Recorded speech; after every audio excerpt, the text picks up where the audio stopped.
I hate Miami. I hate football. I'm pretty sure he almost ruined this movie for me. And welcome to the Down in Front podcast, the official podcast of downinfrontpodcast.com. Thanks so much for joining. Happy holidays, everybody. Happy belated birthday and happy early birthday to everybody else. And happy new year. I mean, all the stuff. We'll wrap all that into one.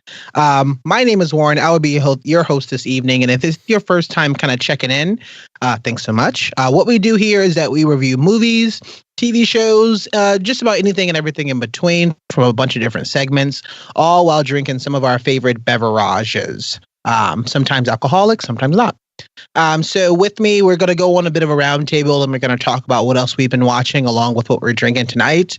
We're going to give our bit of a shout outs and then we're going to get into our feature film review tonight. We are reviewing Aquaman, directed by James Wan. It's the same guy from Saw, which is a great movie. Furious 7, which is a movie. And he also did some other things that, I'm not too keen on, but a lot of people do like, the Conjuring universe and stuff like that. So it's curious to see sort of his 1.5, almost second sort of superhero movie. If you look at, Furious 7 as being a superhero movie, do you guys consider that being a superhero movie? I know it has cars in it and The Rock. Oh, you haven't seen it? No. Oh, come on. I've not seen a single Fast and Furious movie. Where's Megan Arnold? Okay, hold up. I need to call Megan Arnold. She'll give us a full rundown. Should be great. Megan on the line. Get Megan here. So we're super pumped. I'm actually going to toss it over to my best friend. We've been hanging out as much as always. I miss his face. Hopefully next year we live together. Who knows? Brylan, what's going on, man? What you sipping on tonight? And what else have you been watching? What I'm sipping on tonight. Hello, good evening. Right now I am sipping on some Gentleman Jack still, just because it's my favorite thing and I like it. What I've been watching recently is I checked out this new Netflix docuseries called 7 Days Out, which is every episode they chronicle a substantial event, like the last 7 days leading up to the big event that happens. And so I've watched half of the episode. So they've covered like the Westminster Dog Show. They've covered like the reopening of what is considered like the best restaurant in the world at 11 Madison Park after they did the renovations. And they also covered like the last mission of the Cassini space probe before it crashed into Saturn. And I thought they're all interesting documentaries, giving us a little more of a human side to the process behind what makes these big events happen. I just wish they would dive a little bit more into the actual like behind the scenes stuff. I feel like they're just doing these slight exposés of everything. So it's solid, it's entertaining. It's made really well. I just wish there was more meat to the information part of it. And where did you watch that? Netflix. Nice. Cool. I mean, it seems interesting, and I'm glad that you have your Gentleman Jack there. How much do you got left in that bottle? Oh, I got like a good amount. Okay. Your O was like, uh-oh. Is he already empty? No. Nice. Well, as always, it's great to have you on here, especially if you haven't seen Furious 7. I'll be curious to see what you thought of James Wan sort of directing a superhero film. So good to have you on. I'll toss it over to my other best friend, way better than Mocha Mike because no one really likes him. The Shredder. What's going on, man? What you sipping on, and what else have you been watching? So I'm sipping on bubbly sparkling water because it's, I don't know, not bad. And my liver hurts from the holiday seasons. So I have been watching basically one thing every single Christmas Eve, Cool Runnings. It was an enjoyable experience. I take something new out of it every year. It's been about 23 years in a row, I think, 24, 22, somewhere in that. It's older than, I assume, at least one of our listeners. And I love it. It's great. One of our listeners. Yeah, well, because I assume that like maybe one of Ryan Dowd's kids has listened to it at one point. I don't think both of them. But No, I think at least one of them. not. We could be super popular in the quad in colleges. You never know. Yeah, but I think it's only with fifth year seniors that we're popular with. Ah, okay, that makes sense. Yeah. That's a term now. And Russian oligarchs. I hope not. We just get exposed in the Mueller investigation. They're like, Donald Trump, we're after you. Right after we get those Down in Front podcast guys. Everybody's like, who? Oh shit, pack it up, get going. Yeah, Star-Lord. Change my name immediately. It'd be great. Well, Shredder's always good to have you on, especially if you haven't seen him. I'm curious to get your notes and get your thoughts on the film from James Wan, and also, starring Jason Momoa, Amber Heard. We're going to get into that one a little bit later on.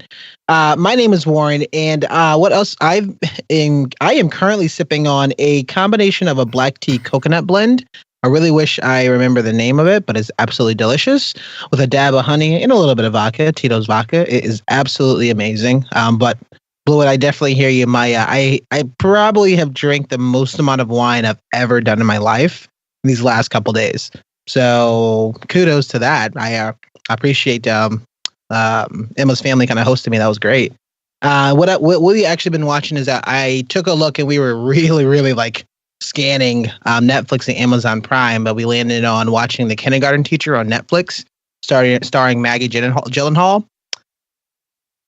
That movie was a little weird, but I like kind of sort of some of the things they were going with it. Maggie Gyllenhaal being the kindergarten teacher and finds a kid who she feels to be pretty gifted because he writes a lot of different poetry. And you kind of figure out, what happens from there, which is pretty interesting. Very strange with the relationships, what they have in there, but I think some solid acting performances. I mean, that is some solid sort of kid acting. So I wish I knew that kid's name. Because he was actually really good. The Unsane actually stars Claire Foy. So I was all about watching that movie. And Jay Farrell, because I don't know if you guys watched Saturday Night Live. I know Jay Farrell. He's good. He doesn't do that anymore. Obviously, he's gone for Saturday Night Live, and I was wondering what he's been doing. So I guess he's just going to acting, but I haven't really seen him in anything. So it's nice to kind of see him in a movie that he's not doing like impersonations. He's just being like a straight character, which I thought was pretty cool. So I loved this movie a lot. Bit of a psychological thriller almost, and you're not entirely sure, but definitely more of like a mind sort of thing. And it's nice to see Claire Foy out of like not being the queen and not being like somebody's like wife, like background character almost. Yeah. It's nice to see her like lead an actual movie, especially because I haven't seen the Girl in the Spider's Web. Yeah, I haven't seen any of those. So, it was cool to kind of see her in a different light, which is pretty cool. So here, let's go ahead and raise our glasses. Let's give some shout outs, some holiday shout outs as well. I'm going to toss it over to Brylan. And Brylan, who are you sending sips to tonight? I want to send my sips out to some recent birthdays that have happened. One, friend of the show, guest host of the show, Guillermo, has had a birthday this past week. I don't know how old he's turning, but Guillermo's good people. He has the second best voice that's ever been on this podcast. So, cheers to Guillermo for that. And second best? Yeah, second best voice. Who's the first best? Well, I'm the mouth. Okay. South. Okay. I just want to make sure that that's what you're doing there. I just looked it up. I looked up his IMDb. Guillermo just turned 32 this year. 32, awesome. I thought he turned 47. One of those. It's all good. And then there was another birthday that happened. Oh yeah, Jesus. Yeah, let's give it up for Jesus too. So it was his birthday. That's awesome. But there was one more other special birthday boy. On Christmas Eve, the OG Down in Front podcaster himself, Warren Jackson, he turned probably 25, 26. Who knows? 27. 27. Yeah, 27. And I just want to say happy birthday, Warren. Um, thank you for making this podcast happen, and it's always fun talking to you about all these wonderful things. So I hope you had a great birthday, and many more to come. Oh, I mean, I will. I'm going to live until I'm 150, so thank you. Okay, but thanks so much. I know, kind of adding to that, Blewett, the Shredder had a birthday before. Oh, yeah. Josh Eubanks also had a birthday, originator of the Down in Front podcast, and also friend of the show, Dave Groves. He also had a birthday. I think his birthday is actually today. So happy birthday, you old man. And I think somebody else's birthday. He has a lot of birthdays, all within like a few days, but only one that matters, obviously. Conspiracy. I think so. Blewett, who are you sending sips to tonight? Well, sip to all the birthday boys. Congratulations. Oh, yes, birthdays. Congratulations. I think that I'd like to send a sip to Annabelle, the doll, just because she made an appearance in a movie that featured a man who talks to fish. Annabelle doll. What? Huh? Can you elaborate? Yeah, so I was just reading the Wikipedia on Aquaman, and apparently in one of the shots, you see Annabelle in the background. Oh, the doll Annabelle so not the director. From the horror movie Annabelle. Yes, of course. Not the director or the cast, certainly not the script writers, but to the doll. If you could drink, you should have one. Wait, did he direct Annabelle, and that was like his little end for this movie? No, he produced Annabelle, but the whole Annabelle doll was in The Conjuring. Yeah, it's The Conjuring and Annabelle and like The Nun are all one universe. That's stupid. I hate that. I'm gonna write that down, but I'm gonna scream at James Wan.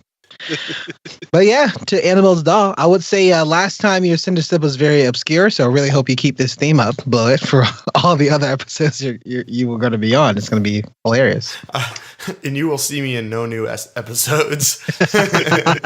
This just ends. Shredder takes a hiatus for 3 years. Damn. So I will raise my glass up, and I'm going to send a huge sip, almost a gulp, to the extended universe family of the Halls for hanging out with me and baking me a pineapple upside down cake and give me one of the best birthdays I've ever had. So thanks so much, everybody that's all out there, whoever is listening.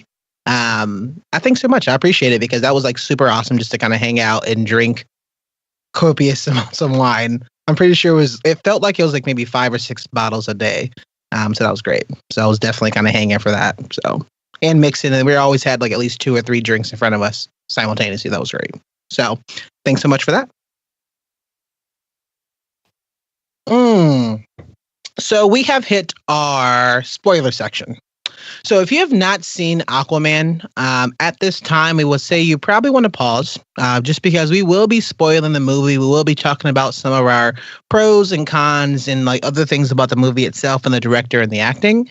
So if you have not seen it, we will say click pause, go watch the movie or read my IMDb, or if you don't mind, keep going. We will see you soon in a break for a full review.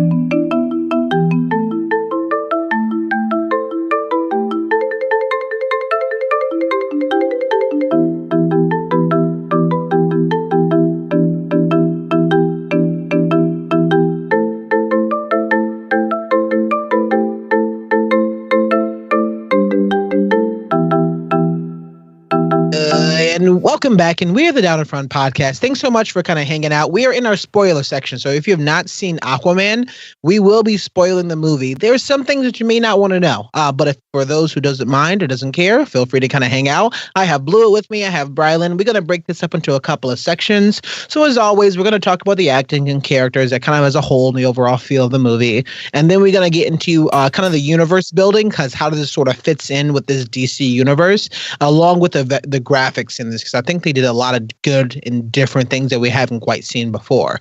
So, as always, I'm going to toss it over to Brylan, Mouth of the South. Talk to me about the actings and characters of Aquaman. Yeah.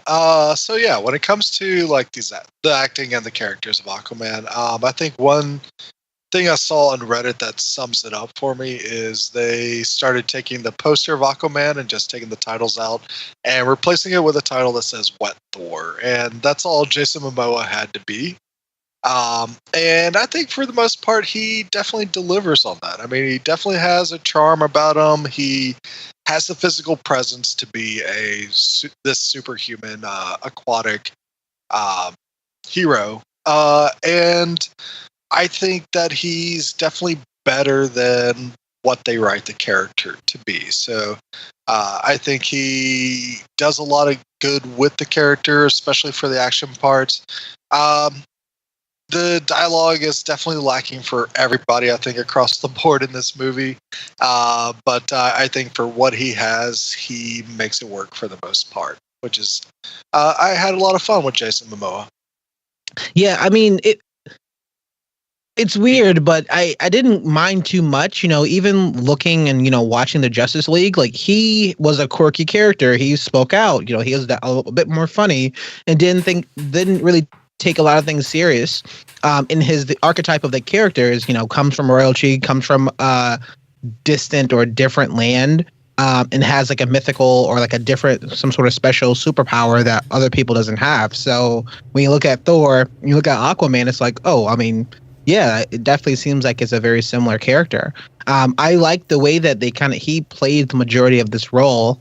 It was almost kind of branching off of what we've seen in Justice League, which I'm glad they had some sort of continuity there. And it was like, I just kind of want to live my life and kind of hang out and kind of do some things until, his responsibility does come for him to actually do something to save people. So I like how he acted. I like how he performed in this movie. I think the one thing, and it's not a negative, and I know we're going to talk about this a little bit later, it definitely felt like his lines were more improv. Yeah. I can. It's tough to imagine that his lines was actually being said that way, and I'm like, I wonder if they just let him go and just let him do his thing, and probably took a couple of takes and said, "Yeah." It almost seemed like they had like Jason Momoa reactionary line, and then just let him fill in with, "Oh yeah, got him, yes, great job, fantastic." It's like, all right, well, sure. Yeah, I mean, he was definitely the bro-ish attitude they kind of defined in Justice League for this character. I wasn't sure how I'd feel about it first, but I like it because, I mean, he's definitely a bro-like character, but he doesn't like stick to most of those like tropes of a bro. Like, he has some really good points that he makes, especially about like just the measure of humanity and things like that. And like, even if people do bad, we should focus on the sense of good. And that's like his strengths here. He's like very empathic person, but also he actually has something he can kind of teach the Atlanteans that are a super proud race and everything, that he has a humbleness about him that he's trying to share, and like even just give them a glimpse of like surface world life. What are the good things about it? Where he's talking about like his favorite movie lines and stuff like that. I thought that was all good, endearing stuff for the character. I just wish maybe, and hopefully it's a good thing that they keep it kind of, I just feel like they kind of kept it too foundational of a character for this one. But you know what? That gives them a lot of room to grow. So hopefully in a sequel, they definitely build upon that. Yeah, I was very nervous going off of that broy sense. I was very nervous, especially when they introduced his character and he really was like, I really don't give a shit. I'm just going to go, drink and just kind of, it felt like he was just a surf bro. So when he's having a moment with his father and they just, they're drinking, having a good time, I'm like, yeah, that's exactly what we're going to do. I mean, that's what we see. And then, of course, you're going to get into a bar fight, right? Like, that's going to be really annoying. But, of course, that's what we're going to see. But they switched it up.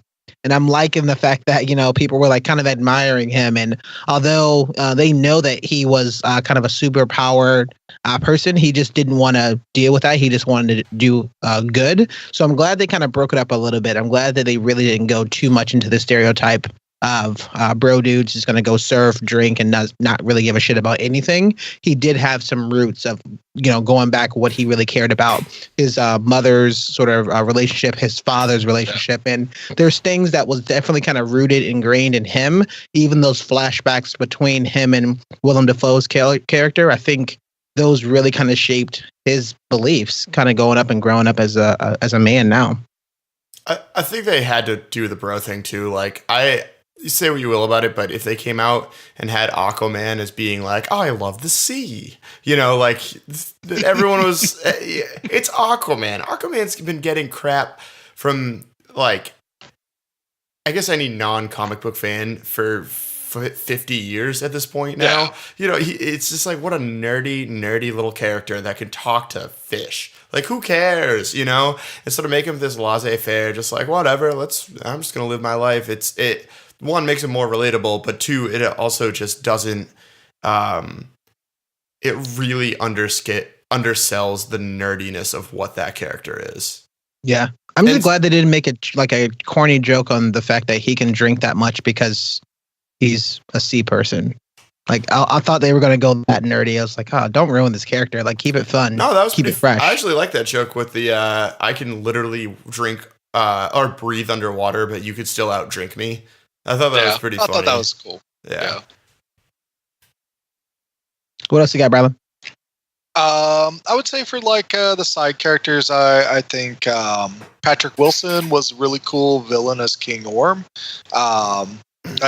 It's definitely somewhere where his lines could have been better, but I think he brings an interesting presence. He's like a nice, like, he's not very different from other villains we've seen, but there's some couple little different twists that they have that we get to see him go through this actual kind of like complex plan that he put together to actually get to where he needs to be, where his whole goal is to become Ocean Master.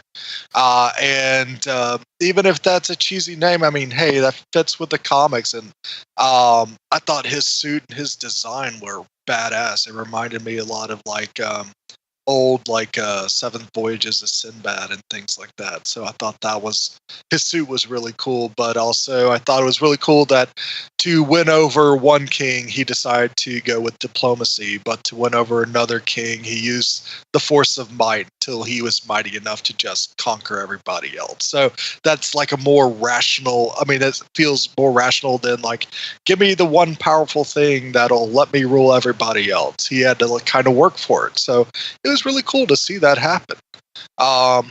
I also think Dolph Lundgren popping up out of middle of nowhere again in another movie where he's given like a very solid role and stuff. He's actually like this concerned king that can actually see like advantages of going with Orm versus also advantages of opposing him. And he's like, what's going to be the best for my people right now? He's got like feels like a real struggle for this king of like, yeah, maybe Atlantis needs to be unified at one time, but which king is it going to be under and what for? I thought Amber Heard, I thought she was solid as Mira. I think she gets some really cool action parts. I like that she's kicking just as much ass as Aquaman is. I do feel like when Jason Momoa and Mira were talking to one another, they did have a good like juxtaposition to one another. I feel like she could have brought a little bit more to the role, but also feel like she was there to give the exposition to the next plot point, which I think is more on the writer's fault than anything. And then the last character I wanted to mention was Yahya Abdul-Mateen as Black Manta. So I feel like his character could have had better lines to work with as well. Maybe he like got too over aggressive for the character. Like he became like a one-track mind that after his dad died, I want to kill Aquaman. Definitely, I think it's a neat idea to give one of your bad guys that kind of like that hero journey in the middle of your movie. And I thought that was a good way of like setting up his motivation. I just feel like it wasn't executed that as good as the rest of the other parts of the movie. But damn, I love that he had like a little nerd montage, because I like that the Atlanteans just don't give him his technology. That he looks at their technology is like, all right, I'm going to make this so I can use it and use it better. And that's what he does. And like, I love that thing where he's just breaking down the suits, trying to figure out how everything works and just making it his own. I thought that was really cool. Yeah, he pretty much was alone in a cave with a box of scraps in that one. They did like a total freaking Iron Man homage. I will have to say like two things. The writing was trash all around, but it was especially trash for his lines. He had the corniest villain lines I've ever heard since like the 1980s. And then that voice modulation effect. It's funny because the voice modulation effect they had on the Atlanteans when they're underwater was really cool. Like it made it seem almost like watery, you know? So kudos there, but the Manta effect was awful. It sounded like the cheapest voice modulator box that you could buy from like a Toys R Us or I mean, that doesn't exist anymore. This is dating it, but but you know, it just sounds like some like crappy little voice modulator you buy at some toy store that you just stick up and you're like, oh, I'm here to get you. Yeah, okay. Yeah, I mean, going off of some of the things you're talking about, you know, I'll start with Manta, and you know, it felt like they already had this character, and they just added another character on top for, you know, a few different reasons. I think that the Manta, although it's maybe not a part of the comic book, I get it, but I feel like the Manta should have been an Atlantean, like another half one that nobody knew about, because they also, his side general seems to be pretty formidable. I think there was that one guy that came and like captured and defeated Aquaman when he was underwater, like pretty easily. So I thought that he was also going to be pretty good. Man, yeah, just going off of it, like looking at Yahya Abdul Mateem's the second, that's all, Mr. Mateem, looking at his work and, you know, seeing his character in the Get Down, he was also pretty quirky and bubbly, kind of out there, and it kind of worked. I think they tried to kind of recreate that in the movie that was also supposed to be light and bubbly and a little bit different of a superhero film, you know, aka just like, you know, or close to Thor 3. But I just felt like they needed to choose a way, either choose it be more serious or choose it be a bit more funny and comical that he's continually losing. Clearly there's no way he was going to win against Aquaman, but it felt like he like really wanted to and he had a drive, but it also kind of felt comical to me. So I was kind of bummed that, you know, the design itself could have been changed a little bit. I'm not sure why he needs that huge helmet on. I know that was the actual character itself. I remember way back when, I mean, from the 70s, right? But it's like, okay, I get it. We've already changed every other villain and every other character in this DC universe. We've changed it. Why did you have to like revert back to that? You know, I don't even think he even needed a helmet at all. Like maybe some sort of other skin. And just called himself Manta just to make it a little bit more modern, because that helmet just really threw me off how silly it was. And you knew what was going to happen, especially in the fact that he fell off that cliff that looked pretty tough to survive that cliff. I sat there and was like, ooh. That was like when Homer Simpson fell down the Springfield Gorge.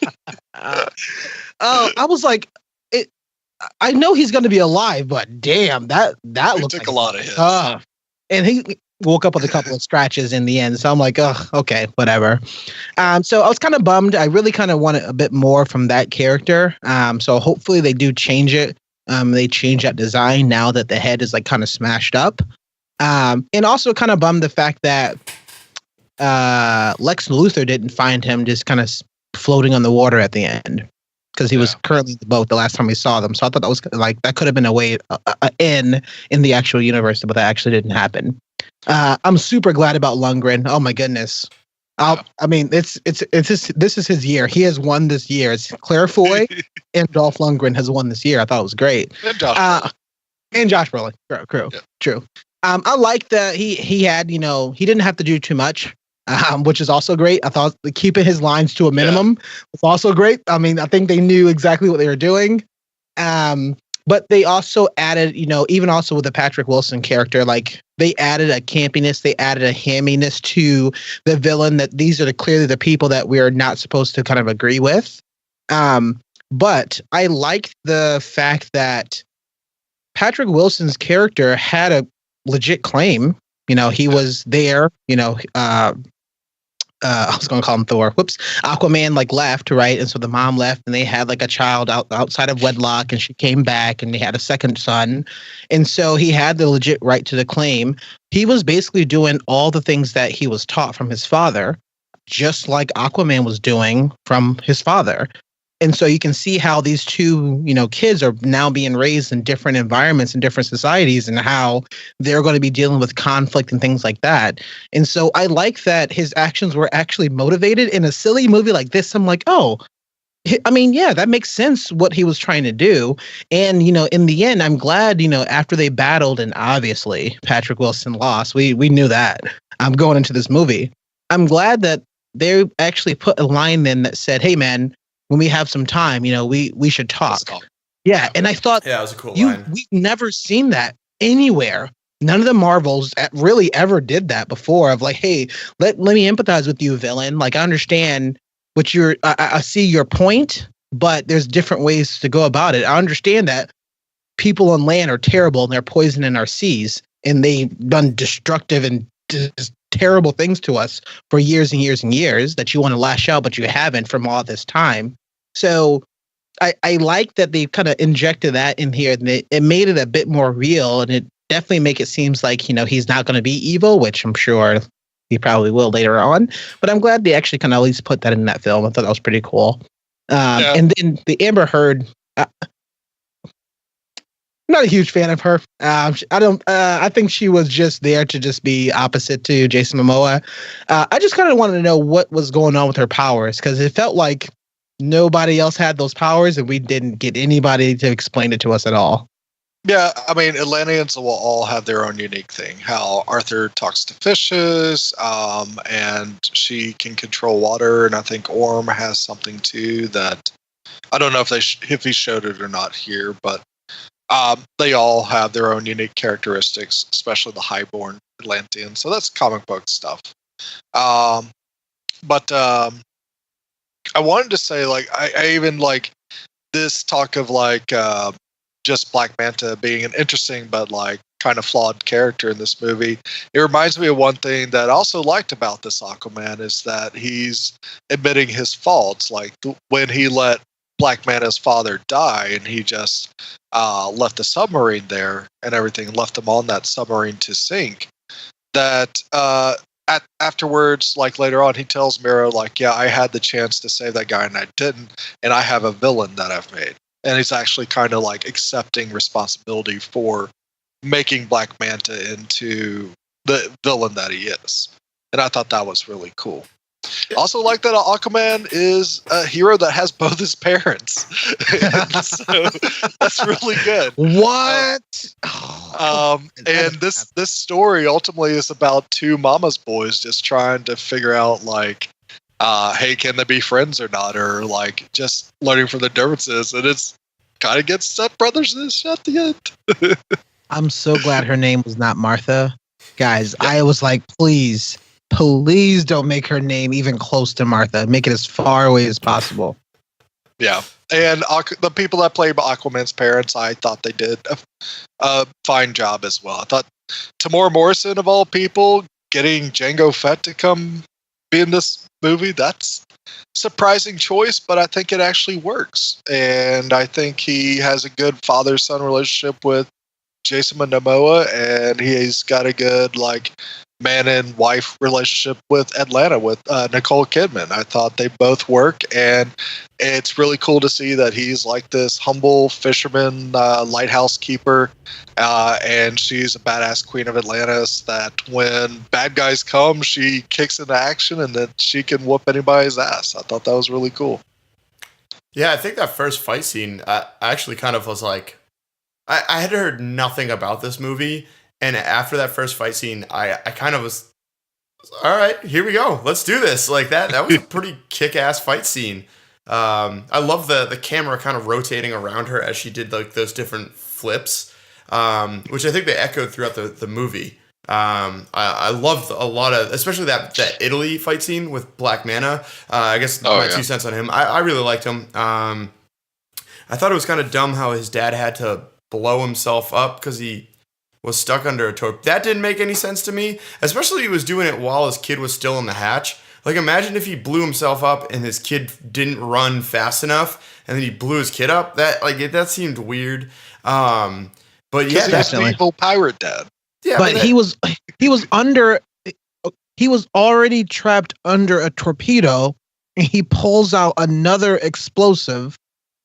There's no way that the entire ship doesn't go down after that. Like, no, come on. There should have been a way bigger explosion there. Also, let's do some physics here. Like, realistically, if you let the cabin fill up more, you could probably have just lifted the torpedo. Stuff weighs less underwater.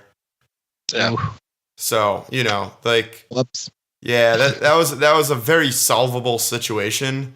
Warren, to counteract, I actually did like how it changed. So I loved the first initial suits and how they tied that back into being frogmen in World War II.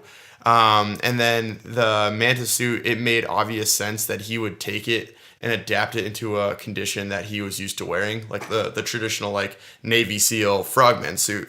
It looked campy as hell, but this is a movie about a dude who talks to fish. I honestly couldn't fault it for like the really goofy costume design because I thought it fit well, especially when you compared it to the other cyber soldiers. It kind of looked like a not good version of their weapon suits, which usually the not good versions are campy.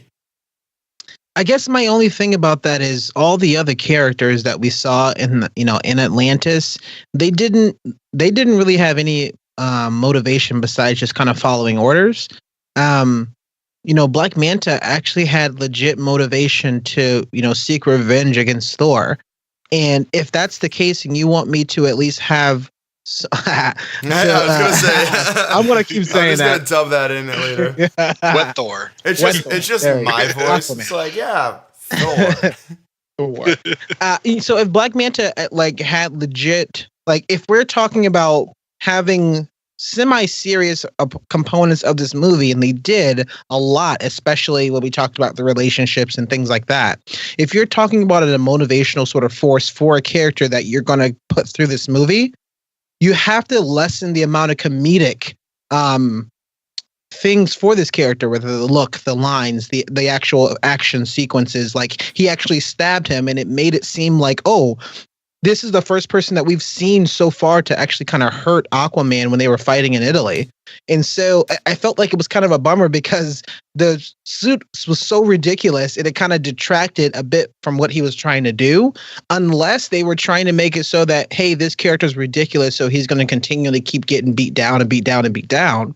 If that's the case, and I get it, but you also have to remove the fact that this dude killed his father, basically. Like, he's feeling as Aquaman has killed my father. So it just didn't quite match with me. A couple things. First of all, let's be real. Black Manta is a poor man's Eric Killmonger. They have the same motivation and the same type. So there's that. On the motivation, also, I think they're in a weird turn of events. I think DC is actually having some foreplanning on how their cinematic universe, which is shocking. They've not done that before. That's a new trick, if you will. And you stayed for the mid-credit scene, right, Warren? I don't know if you count those as technically spoilers for the next one. I stayed for it. You want to talk about that? Yeah. So to me, it seems like the next movie would be less of a big battle between the Atlanteans and more of like an interpersonal thing. And I think that they needed to get Manta to I always go back to this, but to a Goku power level where he's scaled up enough that he can actually pose a threat. And I think that they probably didn't want to do the Vulture route where, there's like a little bit of there's just debris left over from that big fight at the end. And then, he salvages it himself. So I think that they snuck him in there, not as a primary villain for this one, but as a way to develop the character, almost like what we saw for Mordo in Stephen Strange. And then also with what was it, Shin? She or Shin? With Dr. Shin. Yeah, with his character, we'll see. I mean, it's Randall Park. It's probably going to be a funny, goofy character in the next one, and I have no hopes that they're going to turn him into a serious person. But my assumption is that someone with some sort of expertise, you're going to see a Gen 2 version of the suit that's going to look a little bit more sleek and maybe actually villainous rather than some cheesy kind of costume. Because my opinion, Black Manta was not there as the central point of this movie. He was there literally to get booted up. Also, third part. I think that's also why we got that Tinker montage as well. Right. To show he's not done. Also, one little thing, I was reading through the IMDb thing. You mentioned him actually stabbing Aquaman. And so earlier in the movie, they show that he couldn't be pierced by surface level steel. And so there's the concept that maybe his dad dealt with Atlanteans before. Or excuse me, his grandfather, because that was Atlantean rather than, and so that opens up potentially, again, not to go the Killmonger, but potentially he might have some sort of claim to something under the sea. Yeah, I took that as he is just ingenuitive enough to temper Atlantean steel into his grandfather's blade. My only thing about that, though, blew it in and we can kind of keep going back and forth, was we see the massive power hike that Aquaman gets in this movie. Massive. To the point where not only does he get the trident of the gods, that may be the name. The gods. And he gets a fancy new suit, and he actually kind of really embraces the power to talk to other animals so that he can control multiple animals all in one go to fight for him.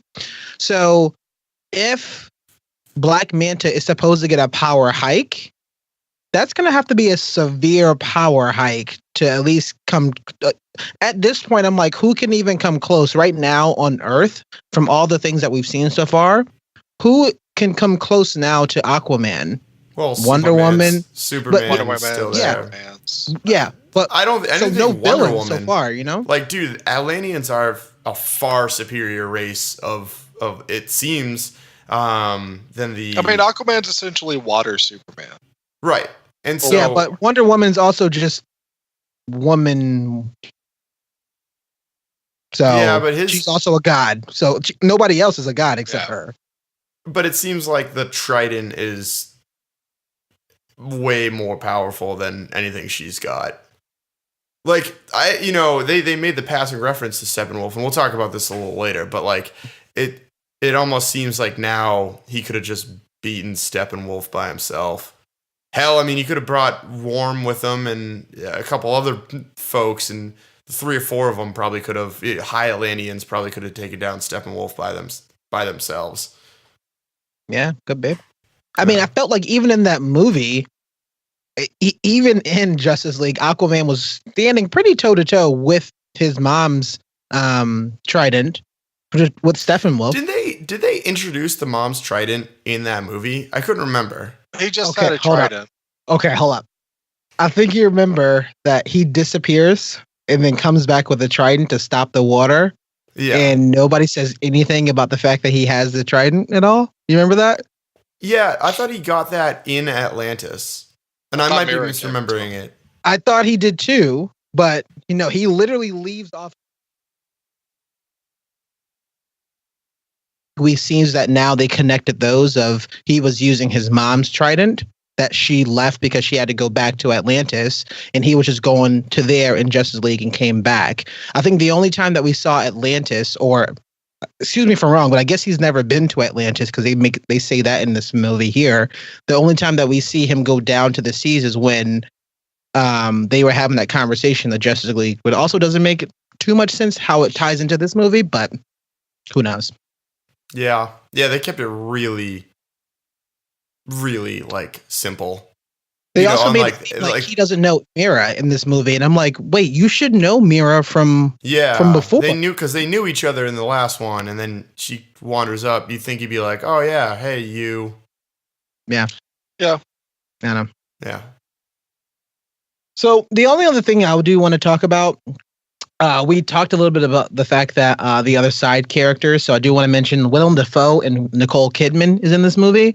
I thought for sure Willem Dafoe was going to be a villain. Super glad that he's not. He actually is like now branching into the Good trainer. guy. Good guy trainer. So I thought that was kind of great. Yeah, the mentor. Thank you. I was like forgetting that word. And I'm glad that Nicole Kidman has done a little bit of something. I just wish that she was kind of inserted into this movie a little bit, either for flashbacks or something else. I thought, again, that we talked about how poor the writing was. You can literally count or, have a drinking game in this movie of how many times he said that his mother's dead in the first 30 minutes to know that his mother's clearly not dead in this movie. Yeah. And his mother is clearly coming back on the end of this movie. And so I'm like, I get it, bro. You're going to find out your mother's alive. Yeah. Okay. The other thing I thought was kind of weird is who is his father? Who is Orm's father? And why didn't we see anything? The king of Atlantis. He's dead. Yeah, but that's why Orm is king. Yeah, he needed to die. I think it was just they didn't want to. The movie was 2.5 hours long. If they showed him dying, that it would have been like a 3-hour long movie. Yeah, I agree. And I think it would be just hammering the point to harm. It's like, I was a bad dad. Now watch me die. I mean, we didn't need it because we got enough of Patrick Wilson emoting everything to get that rage. Right. Also, I'm glad that they showed more of Nicole Kidman than what's-her-face in Ant-Man and the Wasp. Michelle Pfeiffer. Yeah, but it's like Nicole Kidman was actually in the film. Yeah, when they essentially had the same trope. Spoiler alert for Ant-Man and the Wasp. Yeah, it's out. Same white hair. I mean, the only other thing is big ups to Randall Park for being in both DC Universe and MCU Universe this year, guys. Like that movie both came out this year to have like those comedic roles. So get on you, my friend. Get on you. All right, so we talked a bunch about acting and characters. So I'm curious to toss it over to Blewett and finish us up. Yeah, so I got a couple of things. I can definitely agree that the script was trash. Sounded like a 7th grader, which I actually think that this is an interesting soft reboot to the entire DC world. Now, hear me out. Crazy theory. I think that this is the kid from Shazam telling us this story. And this is him telling his middle school friends the story of how Aquaman became a thing after he first meets them in the Justice League. And this is all flashback, which explains why there's so many crazy, it's a laser light show out there. But the dialogue is trash. He's basically a 7th grader is repeating all these things. He's forgetting some stuff. He doesn't know too many big words. And the timing's all out. So I think this is a backdoor, and you're going to start to see a new DC universe. You see Shazam, and then maybe he'll do like a Wonder Woman voiceover. So I'm not expecting too much out of that one. And so yeah, that's a little bit in there. It explains it because Amber Heard cannot act her way out of a paper bag. Man, she was so terrible that I was hoping for. I mean, at least let her do something. And then the fact that almost every scene that she was in, if she wasn't being a love interest to Aquaman, they were putting her in some skin tight suit, and it was like, come on, man, like you guys got to change it up.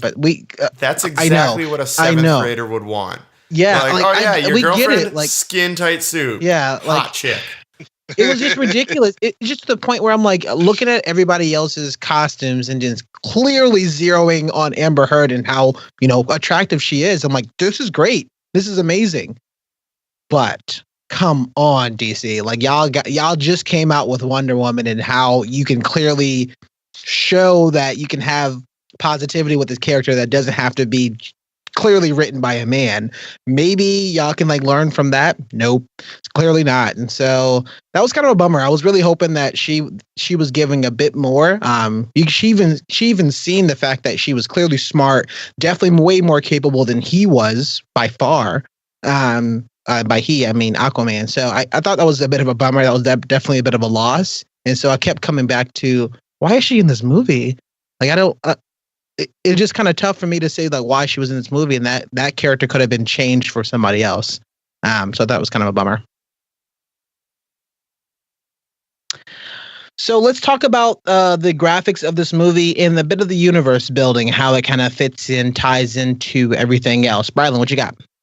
Yeah, so I'll tell you why Mara's in this movie is because she has the awesome power to control water, and when you put her into a wine cellar, it makes for badass wine spikes to kill bad guys. Awesome. I thought that was super dope. Yep. The visuals of this movie are pretty flat out amazing. Before I saw this movie, someone told me one of the biggest visual influences for this movie was Tool. And I didn't really believe them, but when you first see Atlantis, it does look like a mix between a heavy metal cover and Tron, and it works really, really well. It is amazing to see how neon lighty and how just built out and huge and epic Atlantis looks like. And I like it when I feel the epicness of these marvelous places they always describe and everything. And when I see it on screen and it doesn't meet my expectations of how enormous and expansive it should be, I get bummed out. I'm happy to see Atlantis meets that and more. There's just stuff going on constantly. It looks like a full lived-in world.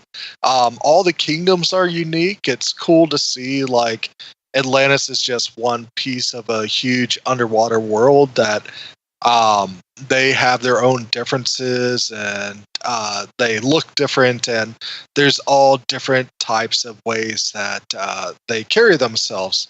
I also think a lot of the action scenes were done really well. The action beats were pretty much nonstop from the beginning, whether it's the Aquaman getting onto the submarine and kicking ass, or if they're being chased through Italy. I thought it was really cool to see Namira not only use her powers in a different way on the surface, but also just to see that fight between Black Manta and Jason Momoa or Aquaman, I thought was really cool. So I also thought the designs of the Lantean guards were really cool. They did look kind of like these advanced robots mixed with gladiators in a way, like Praetorian Guard from Roman era. But the visual styling and the action, it all felt very 80s too, which I thought was really cool. That you wanted your hero to have cheesy one-liners every once in a while all this action is going on. And that big battle at the end is mind-blowing. I mean, I think there hasn't been a huge numbers-wise battle that we've seen that's as dynamic as this one has been. And I think they just knocked it out of the park with every visual piece of eye candy we can ask for. They teased that in what's it called, Justice League. Oh, do they? Yeah, well, I mean, a battle that size. They had that one thing when Steppenwolf originally had the mother boxes that had the Atlanteans, the humans, the what's it called? Oh yeah, the lantern was there. They had something like that. And yeah. They went to town on it. They copied and pasted it a couple hundred more times. Yeah. It was much more epic in this movie. Yeah. I just like the fact that this huge underwater battle and this huge thing was done underwater in the middle of nowhere, so nobody else would know what was happening except if you're there. So I think that was actually kind of pretty cool. Usually a lot of these battles are clearly done in a bunch of cities, right? And you got the news and all this stuff. We won't hear anything about this in the news. We won't see anything out the actual impact of it. The thing I think that was pretty cool was the fact that when Orm and Dolph Lundgren's character, King Nereus, when they did the sort of tidal wave to kind of trash the cities, I thought that was kind of a pretty cool effect, especially the kind of the impact. I thought it was kind of messed up to the fact that if you're trapped in there and you're trying to drive away, there's literally nothing that you can do. So that's really scary. So I like that they were actually using that. Just a lot of stuff that we just quite hadn't seen before. Even like the fact that their hair was kind of moving when they were kind of talking underwater. I thought that was actually pretty interesting, especially the fact that they didn't do what they were doing in Justice League of blowing the little circle like air bubble so that they can talk underwater. You guys remember that? Mm-hmm. Yeah, they did that once or twice, but it wasn't overused. Exactly. I'm glad it was like not like that the entire time. They actually like, you know what, we're going to talk while underwater and do this and like just go for it. So I'm glad for them to kind of going for that. Yeah. I also thought that it was really cool to see. Oh, darn, lost my train of thought. Oh. Brian, to expand on that, I definitely got the Lord of the Rings. I honestly thought it was a little bit Star Wars prequel-esque, especially that last battle with like the crustaceans with like big old walkers. It kind of looked like the what's it called? The Empire versus the droids. Especially with all the different laser lights going on. Super got that. Which paired with the shoddy dialogue, did we just see another Star Wars prequel? Yeah, basically. Yeah. They did not mention midichlorians, but they mentioned crustaceans. God. But yeah, I would definitely agree with that. But I also like that. I mean, this Aquaman movie, it continues like the thematic language that they've built with the DCEU, where they kind of like looked at an Alex Ross painting and said, "This is going to be the visual look of all of our movies." And I still like that look, that it is more of like gods among mortals, that it is modern mythology being told, rather than what the MCU does, which is more, let's put really cool social stories together, but also make these more grounded characters. I do like that. Yeah, let's have this other universe, let's have the DC universe, and let them be bigger than life. Let them definitely feel not relatable in some points, which I think is really cool. That we're going to be amazed by the powers, and that we're going to be like, oh, this is what could be, rather than this is how we should do things. That's a fair point. And I think that he needed to get out of the Zack Snyder slow-mo / everything's gray all the time to really show that off, because you're right. Wonder Woman in color, Aquaman, tons of color. It is definitely a spectacle of gods rather than, Batman talking about his mom. It is. Absolutely. Even though there's two mama boys in here, but they're very colorful, and that orange and green outfit for Aquaman that everybody is like, it won't work. I think it works with Jason Momoa. I think he looks badass in it, and I like that final fight scene that they have. I think the fights with the tridents are really cool. But also like how with Aquaman's powers, like how are they going to make talking to fish look cool? And I like even seeing young Arthur at the aquarium, the bullies are picking on him, and then that one shark gets pissed off and it's just like about to break the aquarium to protect the king, so to speak. But I like that his fish talking just kind of comes from his hands rather than him like just say, "Hey fish, shut up." So I like how they actually portrayed that. Yeah, and when he's riding that Kraken and they have the waves just emanating out from him. Again, for a story about a dude who talks to fish, that was a pretty badass moment. Yeah. I thought that was pretty cool, the fact that they had that element to it. I was super nervous that we weren't going to see the full Kraken at all. You can clearly tell what it was, but when he was fighting it, when he had to go on his journey to go to the Beyond, I think it was called the Great Beyond. Maybe I'm getting my two. They called it in the map. That was the Kingdom of the Trench. No. It was the hidden kingdom in the Earth's core. Which I loved how they had it was like a Journey to the Center of the Earth callback, where they still have dinosaurs. I thought that was great. I thought it was pretty cool. I mean, I like I like that fight scene and how they only showed her one sort, like her multiple sort of tentacles, but we saw that he was able to talk to it, and that's what made him a bit different. And then like the huge reveal, definitely more Lord of the Rings, I think Two Towers-esque, maybe Return of the King. But that huge reveal of like just kind of bursts out of nowhere. I'm like, oh, okay, that's badass. Like, that's cool. Actually pretty cool. I like that element to it. Do you think he flirted with her? Probably. I would. It's Jason Momoa. Of course you did. Can we talk about, just speaking of like the visual kind of like beauty of this, one scene that I absolutely loved was in the Kingdom of the Trench. When did it with, hey, we have to stay out of the dark. And so what they did was these very like wide set camera angles, and you could see the masses just curling around the little glow of light and them just diving down. I thought that didn't look like a heavy metal cover. I don't know what did. Yeah, right. That was badass. That was really gorgeous scene, and how it built up was great too. With it started with 1, 2, a couple on the mast, and then all of a sudden they pan out on the boat, and you realize they're all just swimming around on them, and it only goes up from there. That was gorgeously shot and revealed. Yeah. I'm glad that we kind of went there. I know, again, they had mentioned the 7 seas or the kingdoms. They had talked about the kingdoms itself, and they talked about the trenches and how they were just savages now. So we like sacrificed them to the savages. That was literally what they said about his mother. And then they also mentioned I thought they were called the deserters, but they're in the desert. And so it's curious to see. It looked like all of them died, but I'm wondering if there's anybody else that's still alive that's still in the Sahara.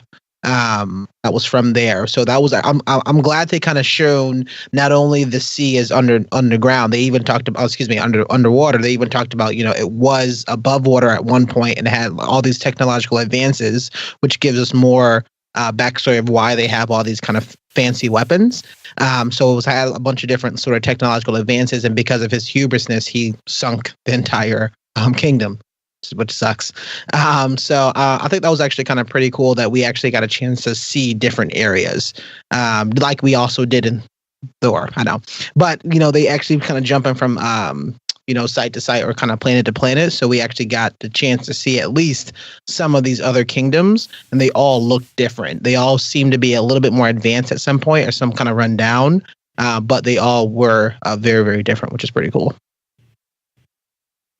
Yeah, the art direction, they tied in pretty well. Like the brine was all that mixture between salt and fresh, and it was all like crustacean based. The fishermen were literally like fishmen. I mean, the 2 closest were the ones that were the original pairings, with, it seems like one, the only real difference was the one was like a Middle Ages armor and the other was like, I don't know, year 3000 armor, but like they kind of were the same. It was nice to have it, again, like we've talked about in Thor, where all these peoples had different traditions and cultures. And they really drove home that must have been brutal to be a continuity or a set designer or costume designer, because you're trying to design not only your primary characters' information, but you have to come up with cultural traditions for all these other crazy civilizations and have them make sense with the lore. Speaking of Thor, honestly, this movie, and this is not like the worst thing, but this movie's basically like a shot for shot remake of Thor 3, Thor Ragnarok. It's got the kingdom jumping, and let's start with the obvious one. It's about our main character who's in exile trying to beat their step sibling that they didn't really know about before this movie happened, because they're trying to take over everything and win, and basically wage war on everything else. It had the same neon lights effect. It had like the ships floating through Atlantis looked exactly like the ships floating through Sakaar. In fact, their escape from Atlantis was basically a shot-for-shot remix of the Escape from Sakaar, complete with going into the fire to get away with them. I just want to say this, but Devil's Anus is a phenomenal name, for anything. So we were just keeping that current. It had, in some cases, the score was really good, and in fact, they did more orchestral work. Except for one thing that we're going to talk about in 1 second, but I think they did a nice job of splitting it because this wasn't direct, but I mean, they had the cheesy 80s synths, which was Thor 3's big, huge, like, hey, we're just going to make this, we're going to get the guy from Devo to make this soundtrack. And those synths didn't really kick in until they got to Atlantis, but they actually fit. I mean, it goes well with what they were building out. No, it does.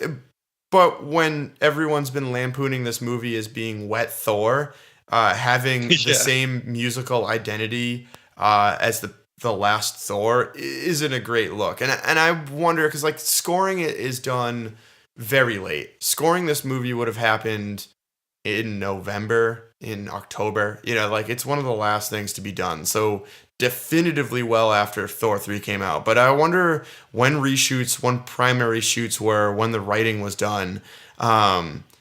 Because at some point you might want to step in and be like, hey,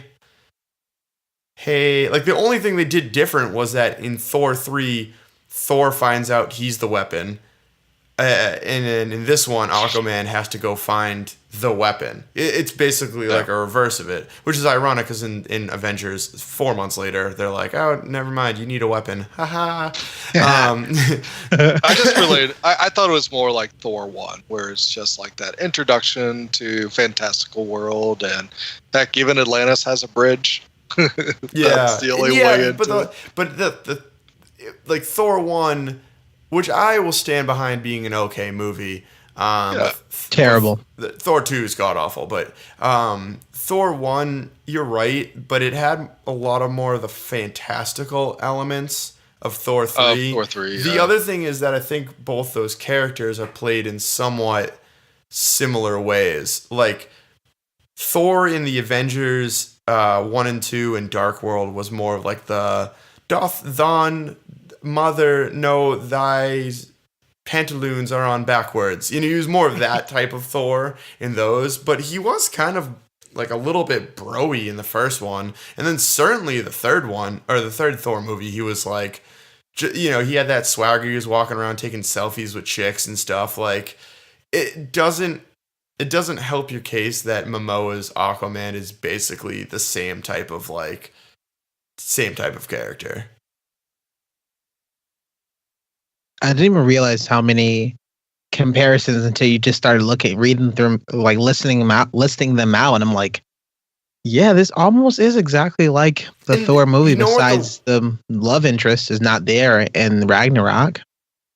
Yeah, which I loved about Ragnarok, that there wasn't like an obvious romance between the Valkyrie and Thor. Yeah, like that was awesome. I will say this, that Mera could stand on her own. Oh, there was a freaking gladiator fight. That's the other big one. Yeah. It was like they had the whole stadium scene. I kept on waiting for them to throw green and orange into the air and stuff. It's like, yeah, like at least Mera and Valkyrie one was played much better and by a more talented actress, but you have a strong woman who has her own unique power set and backstory that could stand on her own if necessary. Obviously, the King of Asgard and the King of Atlantis have a power set that's above that, but in both those cases, they weren't just damsels in distress. And Warren, you raise an interesting point of like hearing all these things listed out, because that immediately the first thing I did, I watched it with one of my buddies, and I looked at him and I'm like, dude, we just saw Ragnarok again, didn't we? And so honestly, I think it's kind of a pro for the movie. I think because they essentially just copied a movie that I really like, by default, I kind of just liked this movie. Like, it wasn't enough that it was like, oh, I hate it because it's just a copy. It's like, I'll give it to them. It's just kind of bummer because I think they could have made a copy, but they chose to do things differently. And the things that they chose to do differently are the weakest things about this movie, especially starting with the script and some of the characters and how it was kind of approached. So I think that's kind of a bummer of like, man, as much as we love Ragnarok and we really enjoyed that movie a lot. I definitely don't mind DC doing this, especially if, and clearly their box office numbers are definitely indicative of they're probably going to continue to keep doing this. A bit of a head scratcher as why they haven't been doing this before, but it's whatever the case. I'm just glad that they actually are doing some things that are right. But there's a lot of stuff that holds this movie back. And I know, we talked about the fact that some of the graphics and some of the directings of it, and Bryling, you noticed that I actually going to bring it up, but I'm curious. Blew it. How was about 80% of the transition in this movie? Can you remember? Well, yeah, because I read your note. Okay. Just like having everything blow up everywhere. Yeah, Come on. that was so funny. That was this was a fundamental issue that I have with this movie was the fact that they just keep getting in their own way. I think you mentioned it, Blow It, of, it's like a seventh grader. And, Bradley, you had talked about the fact that, the script is trash and the script is really really bad. How you were piecing this movie together, the editing, whomever chose to say, oh, yeah, this would be a great idea to have a nice little moment that literally, I mean, the first opening sequence, we have a nice moment of them just kind of hanging out on the couch, blowing on tea, and an explosion in the house. And it was like, okay. And then they go in, they talked about, they finally give, Jason Momoa's character, Arthur, his journey of what he has to do. He has to go and get this new weapon, blow up that sea underwater. I'm like, okay, maybe they kind of get away from it. And they do it like 3 more times. And you even mentioned it, Brylan, it became funny. And I'm like, that's not good. Unless that's what you're going for, make sure the movie is masked and at least shapes what you're going for. If you're going to make it a bit of a comedy and you're saying that, hey, wouldn't it be funny because these stereotypical movies would blow up every transition sequence? Like, that would be hilarious, right? No, they kind of played it for a serious approach and a serious tone. I was like, well, then why do you keep doing this? At least change it up a little bit. Give me something different. Maybe because Juan's a scary movie director, and so instead of having jump scares every 4 seconds, he's just like, well, all right, let's just, I have my Final Cut template, and all my transitions have jump scares on them, so I'm just going to copy, replace, and an explosion. He found the jump scare transitions turn to explosion. Would you like to apply all? Yeah. No. Oh shit, it's already there. Yeah, all right, it's printed. It was 3 keystrokes, and I can't go back on that. That's too much work. Some points of this movie feel like you can definitely feel like almost the template of the script in it. And it's like they just built the script off of a template that was there, where it's like every 10 pages you just see the word explosion, and they just kept it in. But I just started to find it hilarious because every moment they did an explosion transition, you thought you were going to get a moment of people either learning a lesson or having a little bit more deep conversation with one another. But no, they just replace it with an explosion. They move on to the next action scene. And I just start to feel like it's so ridiculous, it kind of works now. And for as bad as the script is right now, sure, might as well get as dumb as possible. And just go ahead and put that in. The fact that it made it feel even more 80s that way. Well, the fact that we have a scene in which they go to the desert, the fact that we have a scene that 2 people that are born from water goes to a desert, and for them to be like, oh, well, no, you know what? I'm not even going to bring that up. I wasn't even going to bring that up. But they were like, oh, well, we need water. Of course you need water. What do you mean? That can't. How is this a revelation? You should know this shit before you get there. I'm so confused as to why this hits you. And then you're gonna tell me that she's gonna extract just a little bit of water from just a little drop of water that made me seem like the Fifth Element, like the little. It was like you just gave me one little drop of water, and then his line goes, "We could have peed on it." Cool. That's honestly great. As someone who says that all the time at work, could have peed on it. Yeah. I fix computers for a living, which is making this. That's why this joke's funny. But so for every time I say that, I honestly like that line, but strictly because I say that all the time at work. We talked about the fact that issues with the writing, but man. I was just so bummed because it felt like they were going to something that was interesting, even kind of solving the mystery of the golden telescope in the hand of the creator and how Arthur automatically knew a bunch of history from Italy. I'm not sure why he knew all that, but he knew tons of history from Italy, but no history from Atlantean, which is kind of weird. Well, I mean, his dad made sure he had a good surface dweller education. So, And his mom just had the stories his mom told him as a kid. no, he had And what Dafoe. Willem Dafoe taught him, even though he wasn't too sold on it. I don't know, man. Volko told him a lot of Volko literally taught him everything and told him a ton of information. But the fact that he didn't tell him the most important parts were a little weird. It's like, they you got a little brother Orm. He's a bit of a shithead. Watch out. They kind of flipped on Arthur's education, or not education, but intelligence all throughout the whole film. Like at some points, he was this big brute, dumb weapon. What would we say? A blunt weapon. And then other times, he's just remembering ancient Roman history. I think that was in the same scene where he had that. Other times, he knows Italy. He knows Italian. He knew, sir. Yeah, right. Yeah, he was cultured on it. It wasn't super consistent. He was smart when he needed to be, and dumb when they wanted to have a funny moment. It was silly. I thought it was silly. I thought it was also kind of strange the fact that he didn't try to talk to those what's those creatures of the deep trench. He didn't try to talk to the trench people before killing them. It felt like he can't talk.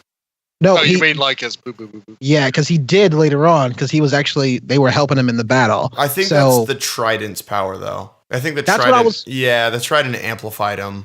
So that's what I was wondering, and I was I kind of needed a bit of a wink about that, at least enough to says what makes it different now. You're able to control all these. I get it that we talked about the fact that the Ocean Master, which is a terrible title, the awesome. That's the name, man. Well, but the Ocean Master is the king or the controller of all the armies. I get that, but the trident have you control of the sea, and they mentioned the fact that the trident controls of the sea, but what does that mean? I literally thought the entire sea was going to part at some points, and I'm like, oh, okay, maybe not. I just would have liked something a little bit more. Hey, instead of punching your way out of these things, let's try to use a bit more brains. Let's use a different way to solve a problem besides fighting your way through it. And that definitely did not happen all the time. I mean, it was sometimes, but I would have liked to see something a little bit different. What else you got, Blewett? Anything else? No, that's the big stuff.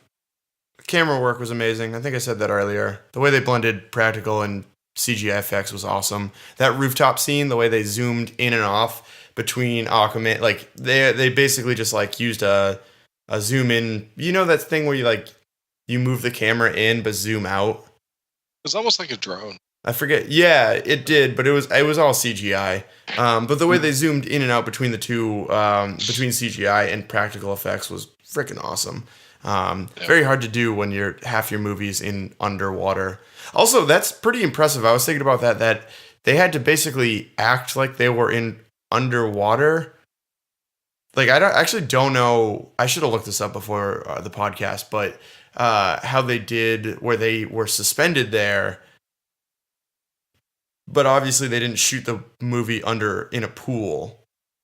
There's some interesting things. I don't know the full thing, but one thing how they did the hair was they everybody just basically wore green wigs during the whole time, and then they just CG'd all the hair that made it look like it was in water. I wonder if they just use suspension pulleys and instead of Could I don't know. I didn't see any documentaries on this or anything, but that was pretty impressive how they really blended that and made it natural, even though there was definitely if not 99% of it was CG composite, it was pretty damn close. I'm looking up some stats here, but nothing I found too interesting. The captain of the guard, who I was talking about initially, his name was Captain Merc, and played by the guy who played the Black Ranger in Power Rangers. He had the guy. He had the funny sequence where he had to put his head in the toilet. Yeah, that was funny. All right, you guys talked about lasting thoughts here. Sure, let's do it. All right. So, lasting thoughts in this conclusion of what we have for Aquaman. Brylan, toss it over to you. Yeah. So I found Aquaman to be a very fun, popcorny action film. Very harkens back to like an '80s film. I think Momoa should have had a little bit more Schwarzeneggerisms that he could have said throughout the movie, and I thought that have made it almost perfect. But yeah, the script was terrible, and I hope that they continue with this franchise because Jason Momoa has really impressed me, and I think he can carry something that's got a smarter script. And let's start to see how you're going to handle something like Aquaman being the king of Atlantis, but also dealing with conflicts from the surface world, whether or not it's quote unquote the general habits of humans versus Atlanteans, but it's more of like, hey, Black Manta's going to probably try to pull some shit to make it look like the surface dwellers are attacking full force to Atlantis. Blue, what you got? Yeah, I thought it'd be really easy to hate on this movie. The script was trash. It was nothing we haven't really seen in the last calendar year before. But you couldn't. Momoa had enough charm. The supporting cast had enough charm. The visual effects were spectacularly done.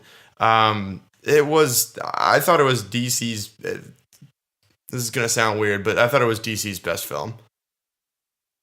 I thought the end fight scene and the end rationale was better than the third act of Wonder Woman. Oh, terrible. Yeah, and whatever magic that had, I thought as a full complete film, Aquaman was better. I honestly am kind of excited. Shazam, the trailer looks pretty cool. Wonder Woman was good in the first movie, so I'm excited to see the '80s Wonder Woman. I hope that they don't use the same color palette because, as Brylan was saying, this movie was basically an '80s movie. So I'm kind of worried that we're gonna get Wonder Woman, Thor 3 as well. But I'm excited to see where things go. Oh, cool.